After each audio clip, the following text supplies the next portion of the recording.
પોરબંદરથી પહેલગામ સુધી અહિંસા પદયાત્રા યોજવામાં આવી છે, જેમાં આ પદયાત્રા ઉપલેટા ખાતે આવી પહોંચતા ઉપલેટા શહેરના જાહેર ચોકમાં તેમનું સ્વાગત તેમજ હારતોરા કરી અભિવાદન કરવામાં આવ્યું હતું. ગાંધીજીના જન્મસ્થળ પોરબંદરથી કાશ્મીરના પહેલગામ સુધીની મુસ્લિમ યુવાનની અહિંસા પદયાત્રાની કરાઈ શરૂઆત.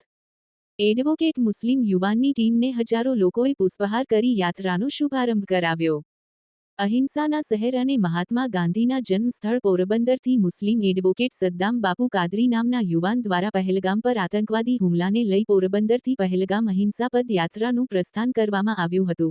ગાંધીજીએ અપનાવેલ માર્ગને સાર્થક કરવા જેમ ભારત દેશમાંથી હિંસાને ખતમ કરી અહિંસા લાવી તેની પ્રેરણા લઈ સદ્દામ બાપુ કાદરીએ ભારત દેશમાંથી આતંકવાદને ખતમ કરવા અને પહેલગામ હુમલામાં મૃત્યુ પામેલા હિન્દુ મુસ્લિમ સમાજના લોકો માટે પ્રેરણાદાયી કાર્ય કરવા આ પદયાત્રાનું આયોજન કરવામાં આવ્યું છે, જેમાં દરેક શહેરમાં મુસ્લિમ સમાજને પોતપોતાની શક્તિ પ્રમાણે આર્થિક યોગદાન કરી જે પણ રકમ એકઠી કરવામાં આવે તે તમામ રકમ હુમલામાં ઘવાયેલા અને મૃત્યુ પામેલા લોકો સુધી પહોંચે તેવી વિચારધારા સાથે સૌ પ્રથમવાર દેશની એકતા અને અખંડિતતા જાળવવા દેશપ્રેમ સાથે વિશાળ લોકોની હાજરી સાથે અહિંસા પદયાત્રાનો પ્રારંભ કરવામાં આવ્યો હતો.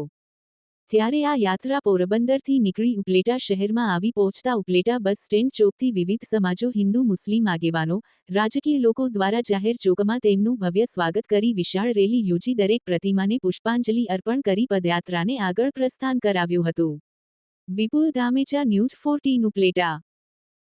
હું ચોક્કસપણે એવી જ આશા રાખું છું આપણા જે સરહદ ઉપર ભાઈઓ ઊભા છે, જેનો કોઈ ધર્મ નથી હોતો, જે હિન્દુ કે મુસલમાન નથી હોતો, એક સિપાહી જ હોય છે, અને આપણે બધા લોકો દુઆ અને પ્રાર્થના કરીએ છીએ કે આપણા મિલિટરીવાળા તમામ ભાઈઓ આતંકવાદની માથા પર ચડી એમની ગરદન કાપી નાખે, એવી જ આપણી આશા છે. તમામ સમાજની આ આશા છે અને આતંકવાદ નાબૂદ થવું જ જોઈએ, થવું જ જોઈએ, થવું જ જોઈએ. ઇસ્લામ આનો સખત વિરોધ કરે છે.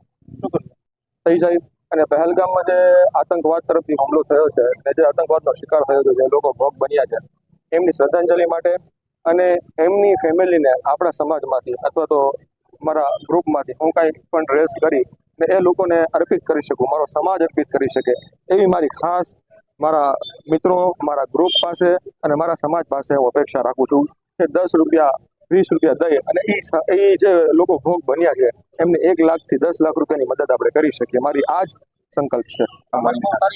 તમને આ જે ફંડ ભેગું કરવાનું છે, તમને આશા છે કે તમે સારું ફંડ જમા કરી શકો? ચોક્કસપણે, કેમ ના કરી શકીએ. લોકો પાસે 10 કે 20 રૂપિયા આપણે એક્સપેક્ટેશન રાખતા હોય તો એ કેમ ના આપી શકે, અને એ પણ આવા લોકો માટે કે જે લોકો શહીદ થયા છે. તમે થઈ જાય અને પહેલગામમાં જે આતંકવાદ તરફથી હુમલો થયો છે અને જે આતંકવાદનો શિકાર થયો છે, જે લોકો ભોગ બન્યા છે, એમની શ્રદ્ધાંજલિ માટે અને એમની ફેમિલીને આપણા સમાજમાંથી અથવા તો મારા ગ્રુપમાંથી હું કાંઈ પણ રેસ કરી ને એ લોકોને અર્પિત કરી શકું, મારો સમાજ અર્પિત કરી શકે, એવી મારી ખાસ મારા મિત્રો, મારા ગ્રુપ પાસે અને મારા સમાજ પાસે હું અપેક્ષા રાખું છું કે 10 રૂપિયા 20 રૂપિયા દઈ અને એ જે લોકો ભોગ બન્યા છે એમને 1 લાખથી 10 લાખ રૂપિયાની મદદ આપણે કરી શકીએ. મારી આ જ સંકલ્પ છે. તમને આ જે ફંડ ભેગું કરવાનું છે, તમને આશા છે કે તમે સારું ફંડ જમા કરી શકો? ચોક્કસપણે, કેમ ના કરી શકીએ. લોકો પાસે 10 કે 20 રૂપિયા આપણે એક્સપેક્ટેશન રાખતા હોય તો એ કેમ ના આપી શકે, અને એ પણ આવા લોકો માટે કે જે લોકો શહીદ થયા છે. પોરબંદરથી અહિંસાની ભૂમિથી લઈ અને કાશ્મીરના પહેલગામ સુધી હું ચાલતો જઈશ જ્યાં સુધી આ સફર પૂરો નહીં થાય.